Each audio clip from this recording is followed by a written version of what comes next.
American Revolution was fought between Great Britain and American colonists. The war took place between 1775 and 1783.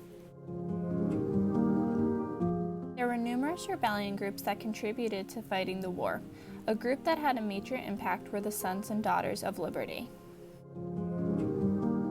The beginning of this group is unclear, however, the impact they had is quite profound.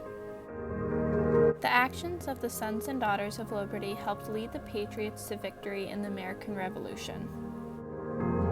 There were many protests that the Sons and Daughters of Liberty participated in during the war. Most well known would be the Boston Tea Party. The Boston Tea Party was a political protest that occurred on December 16, 1773 at Griffin Wharfs in Boston, Massachusetts. American colonists, frustrated and angry at Britain for imposing taxation without representation, dumped 342 chests of tea imported by the British East India Company into the harbor. The revolt was led by Samuel Adams and was organized by John Hancock. Other participants' names were never revealed because even after they gained freedom, they still feared prosecution. However, those who took part in the Boston Tea Party dressed up in Native American costumes and dumped the tea into the harbor. This act of rebellion had huge consequences, and the cost amounted to about $1 million worth of damages. King George III was furious upon learning of the Boston Tea Party. In order to take action, he closed off the harbor and removed the colonists' self-government until all the tea was paid for. He was also responsible for creating the Intolerable Acts, which were designed to punish the colonists for their defiance. There are 4 intolerable acts: the Boston Port Bill, Massachusetts Government Act, Administration of Justice Act, and the Quartering Act. The Boston Port Bill closed the city's harbor. The Massachusetts Government Act abrogated the colony's charter of 1691, reducing it to the level of a crown colony, replacing the elective local council with an appointed one, enhancing the powers of Military Governor General Thomas Gage, and forbidding town meetings without approval. The Administration of Justice Act was created to protect British officials from being charged with capital offenses. The Quartering Act forced colonists to house British troops. During the American Revolution, there were numerous acts passed on the colonists. An example is the Stamp Act of 1765, which was passed by Parliament. This act taxed paper, marriage licenses, playing cards, newspapers, and other common items.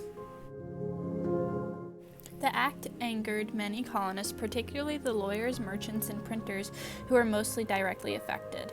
The colonists were understandably offended by these unjust actions and would not merely accept these actions without a revolt.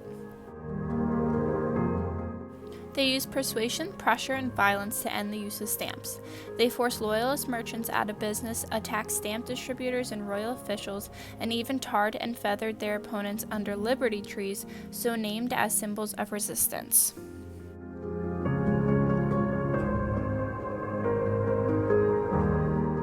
The group also terrorized Thomas Hutchinson, the Lieutenant Governor and Chief Justice of Massachusetts. And on the night of August 15, 1765, the group created a barricade in front of Hutchinson's house and demanded that he condemn the act in an official letter going to London. Hutchinson refused, and in response, the Sons of Liberty attacked his house on August 26th. A struggle of pitting anti-Hutchinson against pro-Hutchinson supporters turned into a violent brawl through the night.